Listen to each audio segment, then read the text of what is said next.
Welcome to Kickstarter in 2025, How to Succeed with Crowdfunding. We've got a brilliant selection of panelists with us today who are leaders, designers, artists, marketers, who have all brought projects to the crowdfunding platform and found a varying success and also have learned some lessons along the way as well. I'll actually love to just pass the line down and let our panelists introduce themselves, starting with Elizabeth. Hi, I'm Elizabeth Olson, 38-year veteran of the games industry. I do marketing, PR, and business development, both for Telltale and for my own consultancy in Indie Angels, so I work predominantly with indies. And the mic works. Hi, I'm Terry Redfield. I've been in the industry for 30 years now. I'm on my third company now, so I love indies, but I also have to pay the rent. So I also work at Bungie right now, and then, on the side. But yeah, that's me. Hi, my name is Renee Gittins. I kickstarted my game Potions: A Curious Tale a very long time ago, and then successfully shipped it last year. And in the meantime, I did all sorts of things in the games industry, from programming to marketing to production to running the IGDA and being the GM of a AAA studio. So. My name is Heather Cerlan. I am co-founder and CEO of Near Studios. My background is for about almost 20 years doing art at a bunch of big studios, namely Naughty Dog and Bethesda and BioWare. And a few years back, jumped off and started a game startup, and we've been on this crazy journey building a game called Hawthorne, and we decided to kickstart it this year, and very happy with the results, and yeah, we've just been cranking. Fantastic. And a quick intro for myself. My name is Andrew Marks. I'm the Director of Product at Kickstarter and the General Manager of our performance team, which builds tools and services to help creators raise more money on the platform. I do have a background in video game development. I was a senior producer at Riot Games for 2 years on Valorant and Legends of Runeterra. I actually met Terry when I was a product manager at Niantic, and I actually owe the very start to my career due to Kickstarter, because I worked at a tiny little game studio based in London that made a weird physical digital game called Beasts of Balance, and actually they raised the funds to hire me in my first role in games from Kickstarter. So even though I've only been at Kickstarter since the beginning of last year, in a full-time capacity, I've sort of been around the crowdfunding space and supported many of the most successful games on the platform since then as a consultant and advisor. And a fun fact that I'll share is that for the gamers in the room, I'm also the voice of Hermes and Sisyphus in Hades and Hades 2. So thank you very much for that. So the way this discussion is going to work today is I'd love to maybe just start to tee up a little bit around changing perceptions on Kickstarter. Like, Kickstarter's been around for a long time, since 2019, and then actually pass it to our panelists to just talk at a high level around what are some learnings that they had, what are things that they didn't anticipate, but they actually got their head around at the end. And actually, what's really important for me is actually, to utilize the crowd in the room to actually crowdsource those questions and actually make sure that, all of the various perspectives up on this panel have an opportunity to sort of direct folks the right way. So maybe just as a quick introduction on Kickstarter today, 2024 was actually a record-breaking year for video games on the platform. As some of you may know, the majority of our games category is in the tabletop space. But actually, naturally looking around at the industry and the current sources of funding that are or are not available to developers, a lot more creators are looking to Kickstarter to actually bring their games to market and actually find their audience. And one of the first sort of things that I'd love to sort of overview is how has the meta of Kickstarter changed since 2015 to 2025? And I think that there's two key points that I think it's really worth just framing up for us as an audience.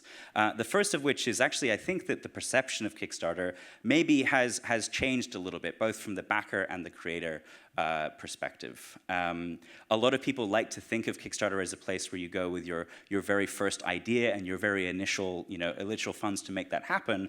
But for larger scope projects like design and technology projects, or certainly video games projects, actually, there's a lot of things that can happen along the way in developing those projects that the more professionalized categories have actually started to use Kickstarter to be the first step in a go-to-market function. And we'll talk more, I'm sure, about that on the panel here. And the second piece that I want to highlight for everyone as well is Kickstarter is like many of the surface areas in promoting games right now, it's busy. There's a lot of things out there right now. And actually one of the things that's created for creators on the platform is an opportunity to actually utilize a pre-launch period and actually really make sure that you're coming to the platform with an audience, with a community that you can then actually start to accelerate using the various tools and functionality that Kickstarter provides for creators across all of our categories.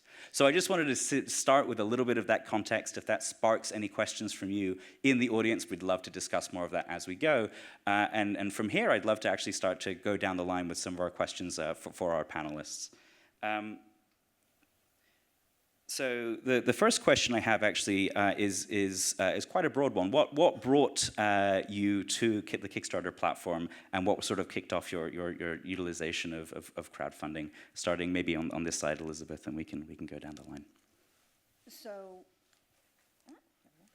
So I did Kickstarters really early on as a new place to find funding for some of these small companies when indies were on their very first kind of rise, and it worked for a while. You had tools like Thunderclap and stuff to help build some awareness on social platforms and things for it, but there became such a rush to do Kickstarters that pretty soon the traditional media wouldn't cover Kickstarters anymore, and it became very difficult to be successful on Kickstarter for a while.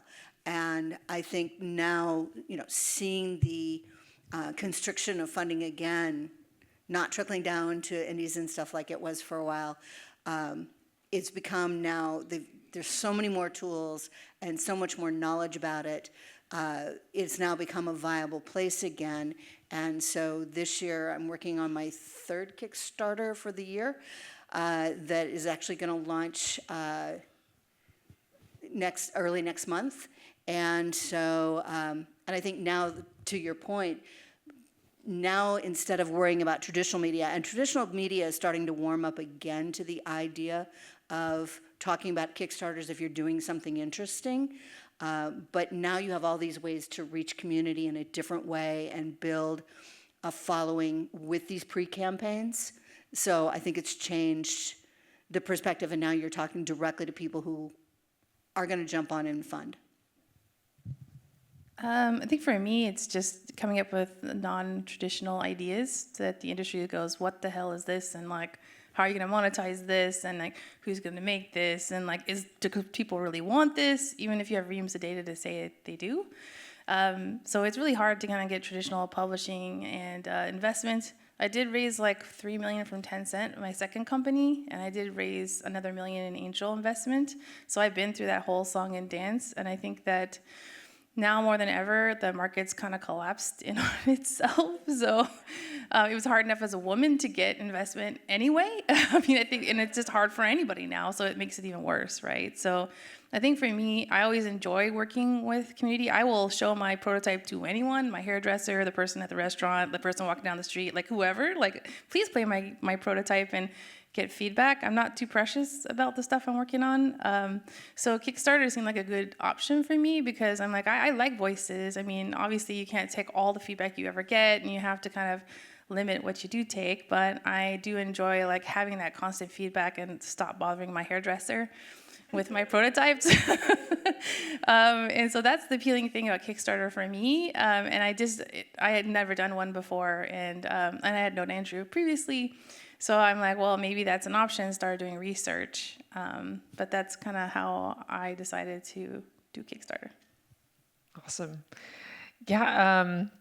So for me, my first Kickstarter was really proving to myself that people might want my game. The game that I kickstarted, Potions: A Curious Tale, at the time was only intended to be a portfolio piece. I wasn't intending to publish it. In fact, I hadn't really broken into the games industry aside from some pro bono work at the time. But there was enough interest expressed when I was going to events like this that I figured I'd give my best shot at a Kickstarter and see if there was a market for it, if there was a community for it. And that ended up being the case. I spent a lot of time researching Kickstarter before launching it, which gave me more time to work on that prototype. And then after the successful Kickstarter, my Kickstarter fans became my alpha testers, my beta testers. Honestly, I think I got more value out of just having that community than I did out of the funds I got from Kickstarter. So if I were to do another Kickstarter for a game, I think the community aspect is, for me, the biggest benefit. The funds are nice, though. Money is great for making games. I wasn't looking at traditional publishing, one, because I personally didn't have a ton of industry experience when I kickstarted my first game, and two, I didn't really want to be held down by a ton of profit sharing expectations, milestone expectations, etc. Because as my first game, I wasn't confident in my timeline. I wanted to have a little bit more breathability when it came to both the timeline and the design of the game to ensure that I can make something that I truly thought was fun and for the audience I wanted to build it for. That's cool. So, fun fact, I actually did a Kickstarter, not for games. I think this was back in 2017. When I was living out in LA, I was in an indie band. And we ran a Kickstarter for, it was a very small Kickstarter to raise money for a music video. And so I had a little bit of experience putting together a very small campaign for that. And then, and through that, I developed relationships at Kickstarter and some, just more kind of networking abilities there. And then, when we started, well, it was initially me starting Near Studios, and I spent time looking for my co-founders, and then we jumped off and went, through the rat race of trying to fundraise with investors. Our original plan was to do venture capital and strategic investors. And so we spent almost a year, and we had a pitch deck, a playable. We had about 8 people on the team, all very senior folks at Bethesda, BioWare.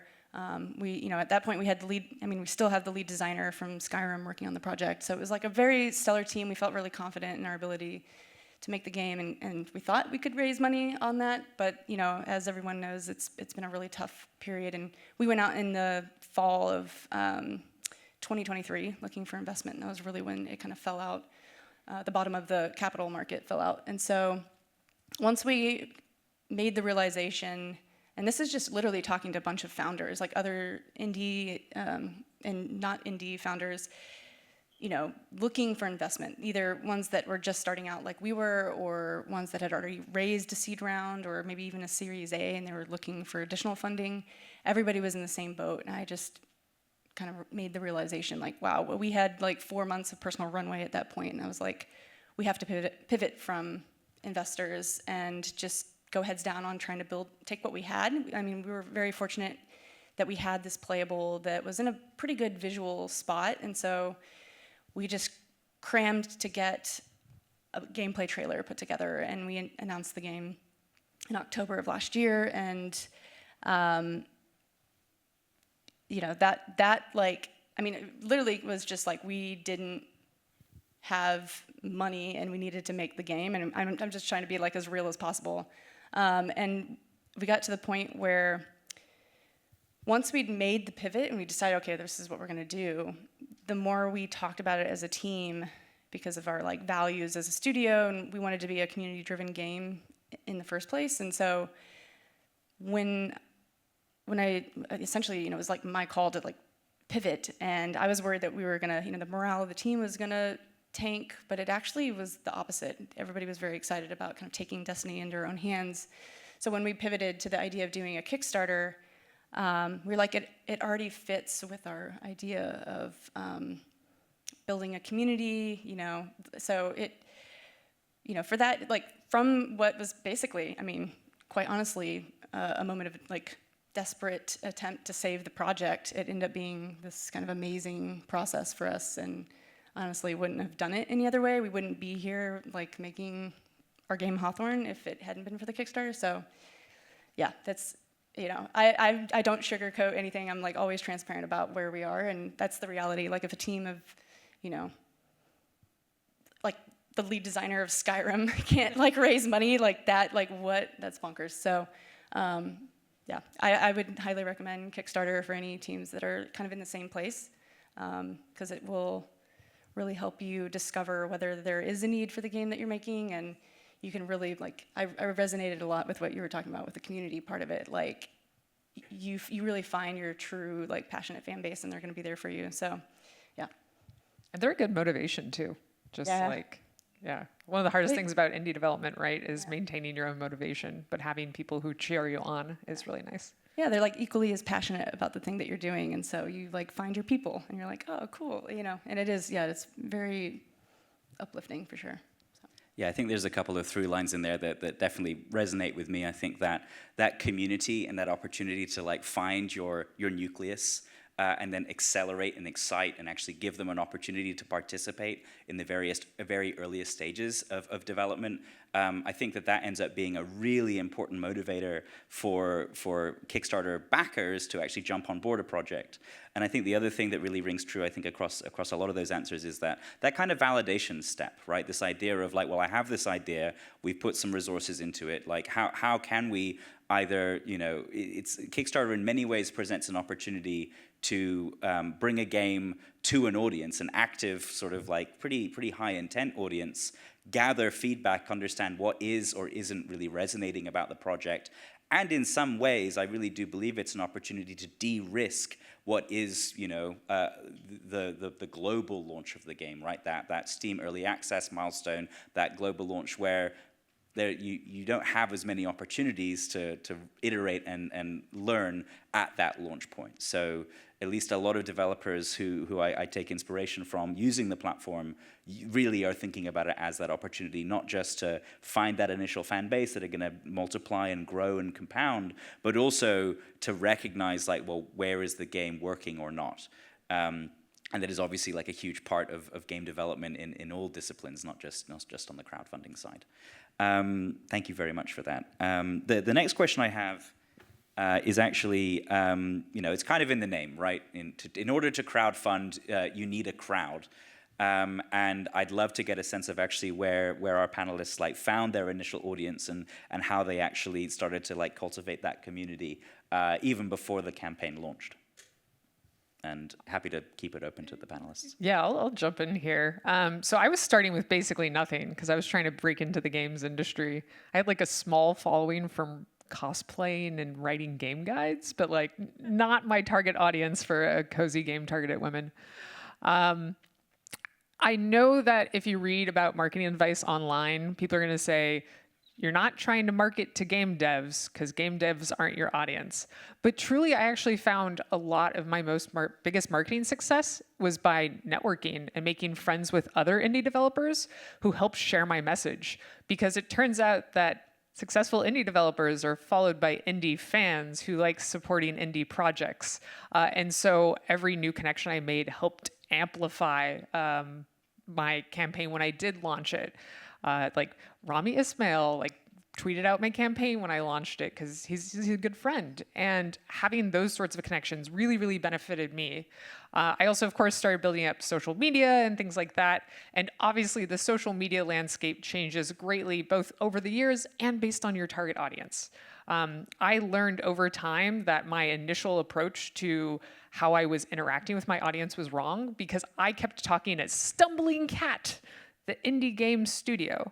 But people who wanted to support Potions wanted to support me, Renee Gittins, the aspiring game developer.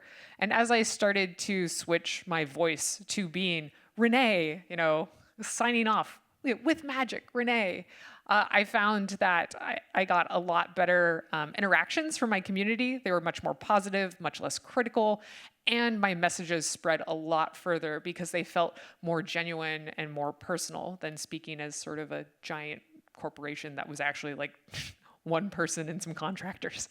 One thing I always like to say as well is there's a lot of big corporations that are spending a lot of money to pretend to be an indie developer talking directly with their audience, and that's a huge advantage that creators do have on the platform to really like be authentic, and that authenticity really does resonate. Elizabeth, actually, I wanted to pass it to you as well as an expert in traditional media and traditional marketing. Like, how have you found those channels to be effective when approaching a crowdfunding campaign? So the one thing I always tell all my indie clients is you have something that some of the big AAAs and stuff don't have. You have unique stories, unique culture to your studio and how you got started. And often you got started because you have such a passion for what it is that you're creating or a shared vision that is really hard when you're working in a multi-thousand-person studio. And I think leaning into that and letting people into that is how you're going to build really strong and loyal communities, and to weave that into your crowdfunding. We've found that with the successful Kickstarters, but I've also learned something really. I had a Kickstarter client earlier this year that we had to pause their Kickstarter. They came to me and they're like, we have this huge community of following, and we've got this game and we've won this pitch award and all this other, and we had this great opportunity to be part of one of the big media showcases at Summer Games Fest. So we're like, quick, let's pull off the Kickstarter now without doing a pre-campaign. And what we very abruptly learned and painfully learned was that the community that they had built was around the art. And they hadn't taken the time to make the connection between, okay, we have this really awesome art and we've created this really cool thing, but now we want to make it a game, and this is the kind of game, when are you guys on board with that? And not taking the time to connect those dots with your community. And, will we relaunch the Kickstarter once we've had a chance to do that?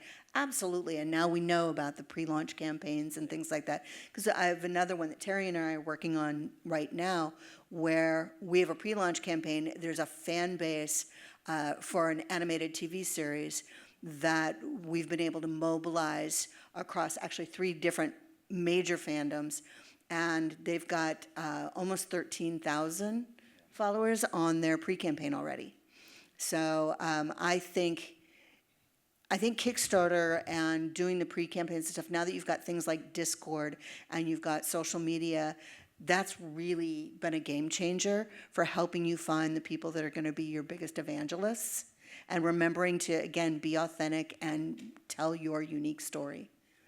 Yeah, I think there's definitely something to be said about, you don't actually need 1 million people to have seen your thing when you're approaching a crowdfunding campaign. You need, 1,000 people who are really excited about it and very connected to the thing that you've built.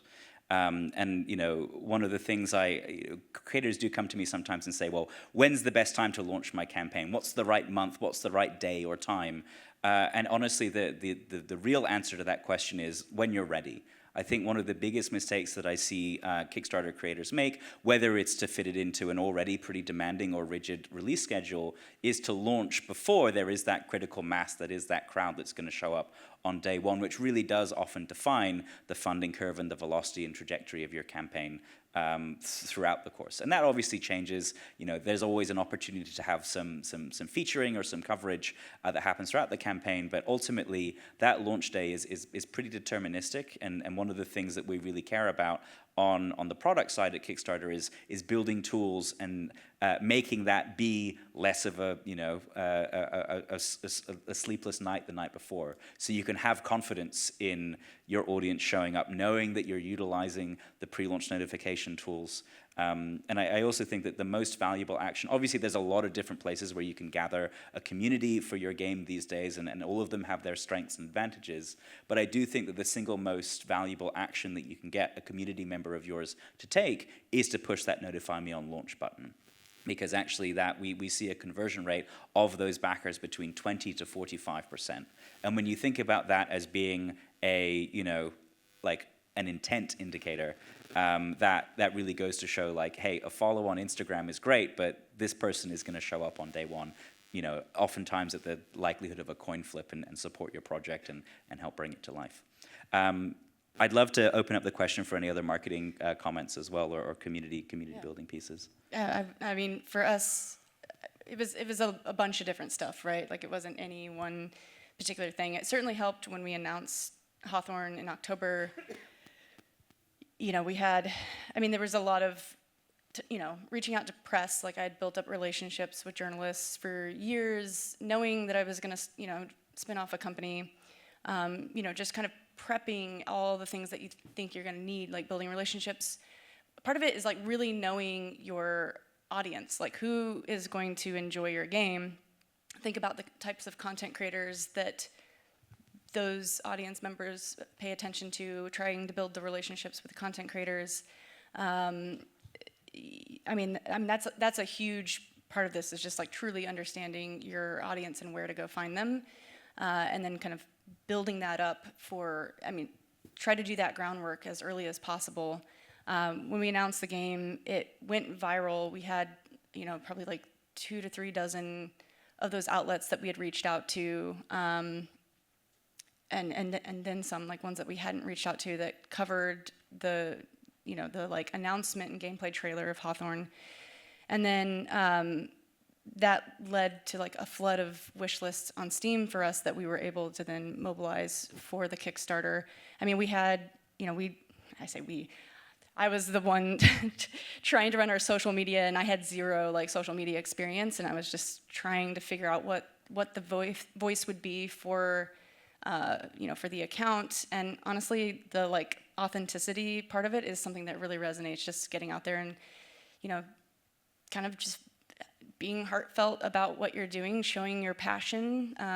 That really, really resonates with players. They're hungry for that, like seeing how passionate developers are about the thing that they want. You know, you really kind of build that relationship with your community, and they're going to be there as long as you're like communicating with them. We also did the like coming soon page and had that up for probably at least 6 months before we announced the Kickstarter. When we actually launched the Kickstarter, we ended up getting this amazing tail of like somewhere between like 75,000 and 100,000 wish list during the campaign, which was kind of incredible. And so we just had this like this big viral bump in the beginning, and that, you know, not everybody, I don't know how to recreate that, right? Obviously, having the kind of soundbite, you know, when we announced to press and we gave them the press release, our press release was, we're this indie team, it's a passion project, we're bootstrapping this. Like, we had self-funded everything for the, you know, couple years leading up to it. None of that was covered in the press release. It was all, the focus was, you know, ex-Bethesda, ex-BioWare, ex-Naughty Dog devs, including Bruce Nesmith, lead designer on Skyrim. They're making, like, they were comparing it to like Skyrim meets Stardew Valley or Animal Crossing or Redwall or whatever it is, and we're just like, oh, like Skyrim? Like, I mean, if we had tons and tons of money, if we got all that investment that we needed, then like, yeah, maybe eventually, but we're having to bootstrap this now. It is like, that was the scariest thing for us as a team, knowing that like we did not have the budget or the resources to do a Skyrim level like scoped game. So we had to kind of hyper focus on like what we were doing, what was our messaging around it for the campaign. I mean, that's a big part of it, is just being very clear about what it is that you're like, where you're at and where you're trying to go with it is really important. And for us, the Kickstarter was a chance for us to like retell our story as a studio. Like, when we realized we had to bootstrap, we're like, okay, we get to tell the public that like we are an indie studio, we are self-funding, you know, everything up until that point, like just to kind of help reset expectations. And then through that whole process, we're now in a place where we can bootstrap this. Technically, we can bootstrap it to market in the smallest, absolute tiniest form that we can make Hawthorne, and then our hope would be to like release it to early access and start making some revenue and expand it kind of slowly but surely.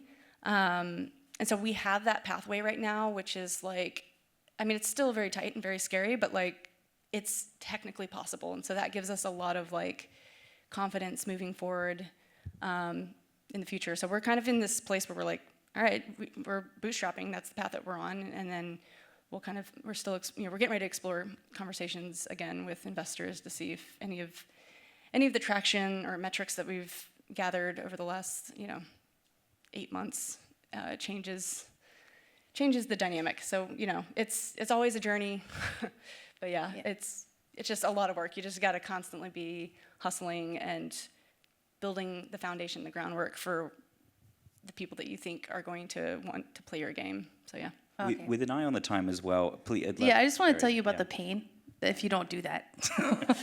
Because I went through a knife fight through my campaign because I didn't recognize just how much goes into the pre-campaign. I mean, yeah, of course he told me time and time again, yes, you have to have pre-campaign, you have blah, blah, blah.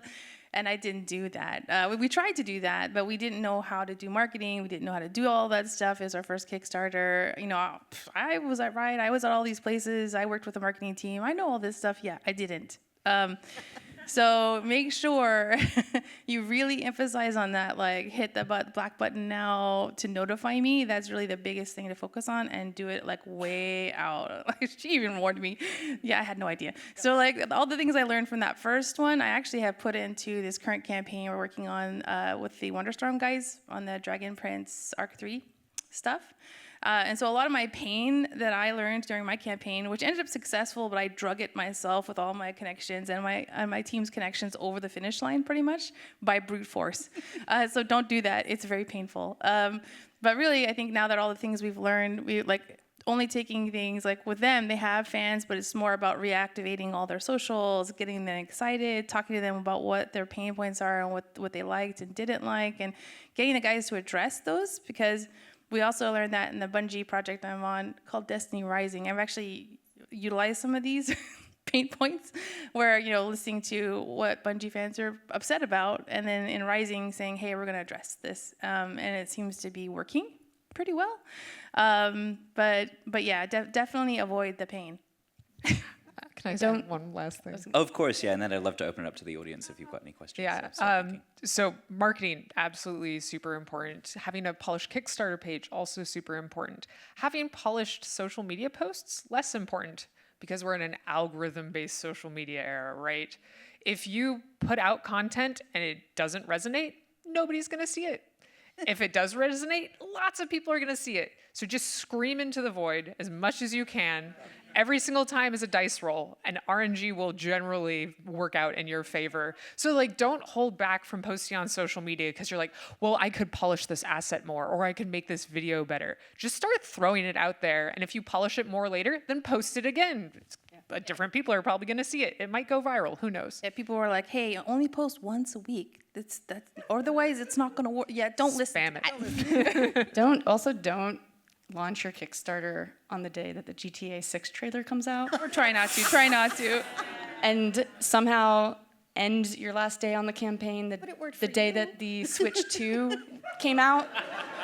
That was our situation, and I was just like, wow, you can't, like, what? So we got zero the launch coverage. stuff. Yeah. Just as we start to tailor our answers for the folks in the room, by show of hand, who is considering running a Kickstarter in the not too distant future? Wow, okay. I suppose I'm in there as well. And who is part of a studio or perhaps even a publisher who's looking at Kickstarter as a means of discovering games or basically looking at things that are happening. Okay, so definitely a lot of like really looking for active advice here and really like hands-on guide. Cool, good to know. By show of hands, I'm happy to call on folks, and I think maybe we'll have a microphone running around. Who's got a question for our panelists? Yeah, please. I'm loud. I'm super loud, but it's all good. Well, let's get that mic back. We need that one. Yes, thank you. Would you pass that to Terry, please? Thank you. Sorry. All good. There's a lot going on. Okay, I imagine that for some of you, particularly Elizabeth, I imagine since you've run so many Kickstarters that at some point you've had them plateau. I want to know Not what just was plateau. that too. What tactics do you recommend, or what tactic did you implement to kind of get out of that dead zone? Well, so again, I think it's changed a lot. So I was really early on the Kickstarter train. Early on, like, was doing the Kickstarter for the spiritual successor to Echo the Dolphin, and for Rocky Horror Touch Me, and for which actually it was really fun. But so you learn, you go through all the pain points of, oh, we had too many physical goods, oh, we didn't do this. And again, back early on, you had to use something like, there was a thing called Thunderclap where you would tap into your own networks to get people, you could take over their social channel to post something to get kind of like a quorum. It had been started for charities, and that was a good tool to use. And eventually, there were so many people that were running to Kickstarter that it pretty soon just became really ineffective. And I don't think we were using smart analytical marketing and communities as much early on. And I think now that community and influencers and authentic voices are a much bigger part of even, regular marketing channels, even if you're a big AAA, those are increasingly more important, which is not to say that the media, traditional media, is not important. And if you have contacts there, absolutely leverage them. Just remember that they don't care that, oh, your Kickstarter launches on this day. Tell them why Kickstarter, what's different about your campaign, why is it important that you're involving your community, and why are you turning to the community or your fans? So, because then it's an interesting story. But I think, and now I'm seeing, again, now on an upward trajectory with the Dragon King Wonderstorm one. Absolutely, we're leaning very heavily into the social on it and to our Discord community.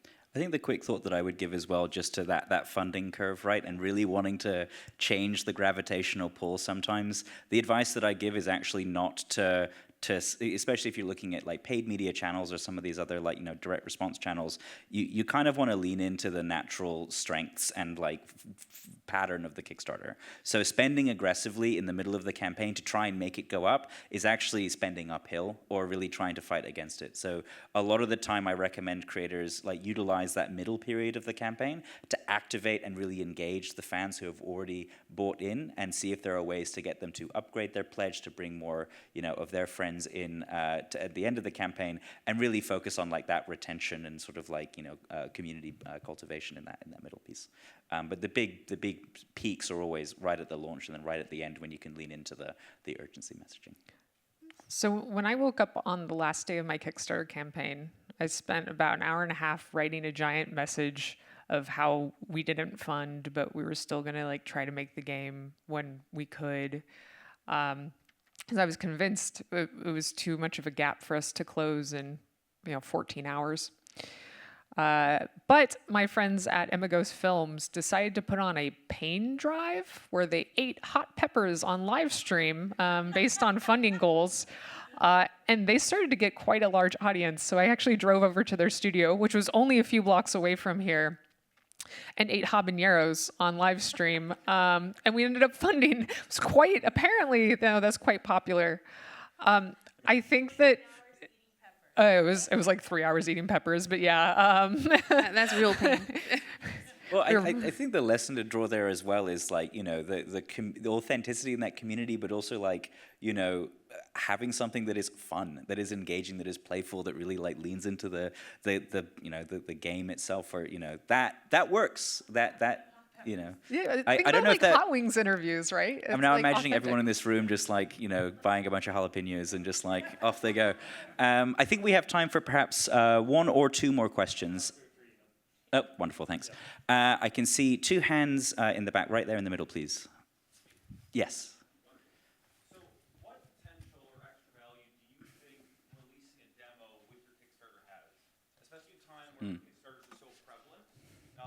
standing out, giving preemptive value to customers, figuring out, is this actually something that they want to play? Oh, perfect, thank you. And risk versus reward. You know, you might put this out and push people away because they realize, oh, the game looked better on video than actually playing it. But as far as releasing that demo, what are your thoughts? I mean, I can take a first crack here, and I'd love to get the rest of the panelists' idea. I think that now more than ever, backer expectation and just generally player expectation is quite high. And I think that, you know, having a playable, even like, it is a risk. You kind of have to decide where you're at with your development. But I do think that having a playable demo, even if it's quite short and very representative of the game, can be a really good way to get players who maybe are on the fence to go, oh, actually, I'm interested in this. I think the only thing that I might caution is that a demo is actually like downloading. Think of the intent required to download and play a demo relative to like, you know, hey, follow now. I'm curious where this goes. I think that, you know, ultimately, like, it's a marker of trust. It shows that, you know, there's real, like, you know, playable, like, validity behind the game. But also you can use that demo as an opportunity to like get feedback from your community as well. So, but I wouldn't say that it's necessarily a requirement. But that's just my 2 cents. I'm curious if any other panelists have ideas. I was going to say, I think the hardest thing about Kickstarter and crowdfunding is that the crowd doesn't know how video games are made. And thus, if you're like crowdfunding a game early on, if you have an amazing art team that can make beautiful assets right out the gate, it's great. Otherwise, you end up spending a lot of money developing art assets that end up getting tossed, like we ended up doing. That's similar with like a demo. I think that you have to put so much into having a nice, polished demo that's going to increase confidence. And you're more likely to turn people away if you're not there. And I wouldn't expect the average fan to be able to see your vision through a demo unless it's quite far along. We had a lot of hands-on play before we went too. Like we had a demo, it was polished, people loved it. We had a lot of people playing it, but we didn't do it in a more outward-facing social way and show the stuff they were saying. Yeah. And so yeah, I think a demo is huge, but just get people to play it and then post about it. We had a playable. We didn't put it in players' hands, but we did reach out to a couple select content creators. We let them get hands-on with it and share that publicly. And then towards the tail end, like, we were contemplating whether we wanted to put it in players' hands. We ultimately decided that we wanted to kind of hold that and essentially add a bit more depth to the game before we do that. But we felt like, you know, a full like hour and a half long playthrough from a few content creators would be enough to kind of show the different experiences. You know, it's a sandbox game, so it's really challenging to like put together an experience that is guided enough. So that was like kind of our fear with it. But we ultimately decided, okay, let's just go wider with content creators towards the tail end of the campaign. And it ended up, I will say, messaging, even if you're really, really early, and we're very early, we're technically still in pre-production, messaging is really important. So we were trying to think of a way to describe because there's not really a word for in game development for where we are with our playable. It's a very weird space. It's not even close to a vertical slice because we don't have all the systems in place that we want.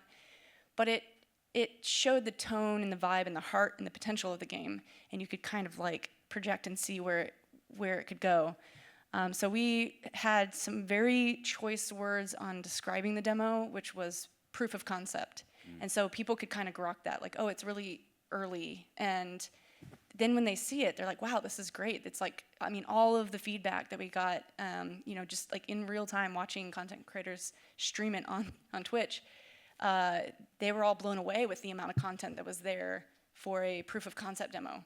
And so, you know, you're just gonna have to kind of make the call on it. It was really scary for us. We announced the game in our original plan a year earlier than we ever anticipated.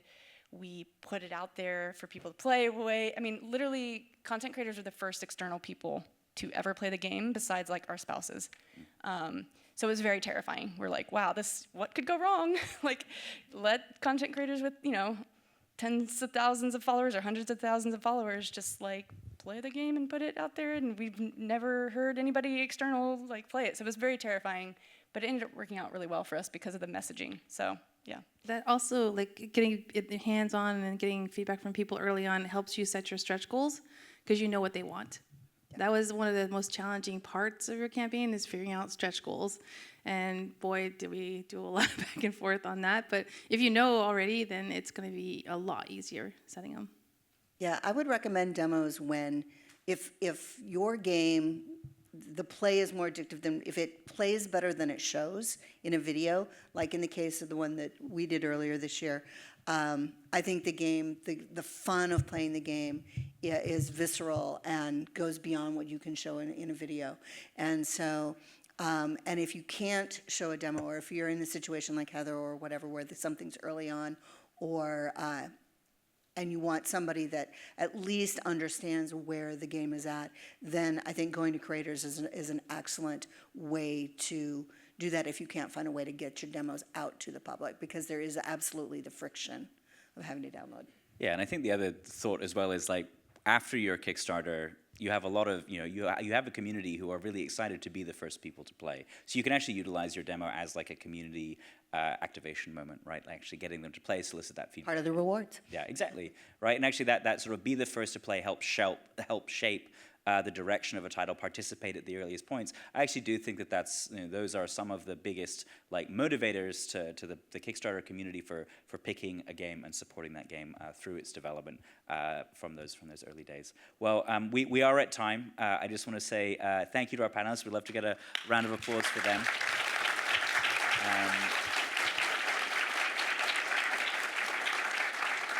And knowing how many of you in the room are interested in running a Kickstarter, I really should plug games@kickstarter.com. That will connect you with our games outreach team. We've got a brilliant team of creative people who are supporting projects in a very hands-on way. And if you do catch any of us, or me in particular, around and want to chat about Kickstarter, please do come up to me and have a chat. Thank you, everyone, and have a wonderful rest of Slice.